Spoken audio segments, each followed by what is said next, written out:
সাম্প্রতিক সংঘাত থামিয়ে যুদ্ধবিরতি চুক্তিতে পৌঁছানোর পর আফগানিস্তানে আবারও বড় ধরনের হামলা চালিয়েছে পাকিস্তান। আফগান সংবাদ মাধ্যম খামা প্রেস জানিয়েছে, শুক্রবার রাতের দিকে পাকতিমা প্রদেশের একাধিক জায়গায় বিমান হামলার ঘটনা ঘটে। এতে 6 জন নিহত এবং 7 জন আহত হয়েছে। সংবাদ মাধ্যমটি আরও জানিয়েছে, আফগানিস্তান ও পাকিস্তান অনির্দিষ্টকালের যুদ্ধবিরতিতে পৌঁছানোর কয়েক ঘন্টা পর এই হামলার ঘটনা ঘটেছে। পাক সেনাদের এই হামলার পর আফগান সেনারা পাল্টা হামলা শুরু করেছে।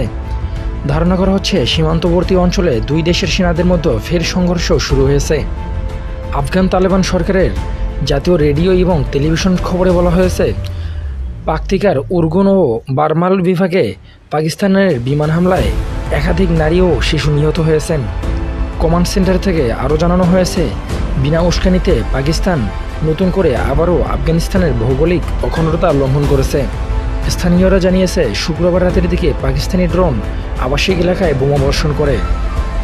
এই হামলার আগে আফগান সরকারের মুখপাত্র জাবিহুল্লাহ মুজাহিদ অনির্দিষ্টকালের যুদ্ধবিরতির ঘোষণা দিয়েছিলেন।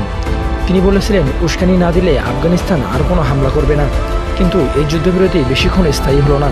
পাকতিকার সরকারি কর্মকর্তারা জানিয়েছেন, এই হামলার পরেই আফগান সেনারা সীমান্তে পাল্টা হামলা শুরু করে। তারা সতর্কতা দিয়েছে, এমনটি চলতে থাকলে এই দ্বন্দ্ব আরও ছড়িয়ে পড়তে পারে। বিশ্লেষকরা বলছেন, আফগানিস্তান ও পাকিস্তানের মধ্যে বিশ্বাসের অভাব রয়েছে, যা দুই দেশকে সংঘাতে জড়িয়েছে।